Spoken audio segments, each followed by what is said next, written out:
அதிமுக இன்னைக்கு எப்படி அடிமையா இருக்கிறாங்களோ அதே மாதிரி ஒட்டுமொத்த தமிழ்நாடும் பாஜகவுக்கு அடிமையா இருக்கணும்னு பாசிச பாஜக இன்னைக்கு ஆசைப்பட்டு இருக்காங்க. இப்ப அதிமுகவோட எதிர்காலமே பாஜக கையில தான் இருக்கு. ஆனா போன வாரம் கோயம்புத்தூருக்கு நம்முடைய ஒன்றிய பிரதமர் திரு மோடி அவர்கள் வந்திருந்தார்.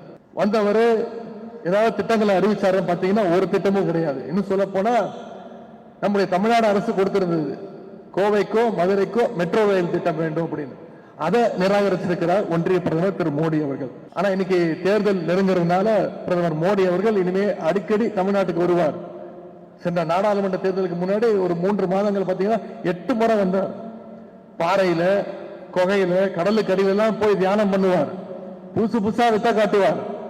ஆனா அவர் எவ்வளவு வித்த காட்டினாலும் தமிழ்நாட்டு மக்களையும் நம்முடைய திமுக காரனை என்னைக்கும் யாராலும் ஏமாற்ற முடியாது. ஆனா அதற்கும் ஜால்ரா தட்டுவதற்கு இன்னைக்கு ஒரு கூட்டம் தயாராக இருக்கின்றது.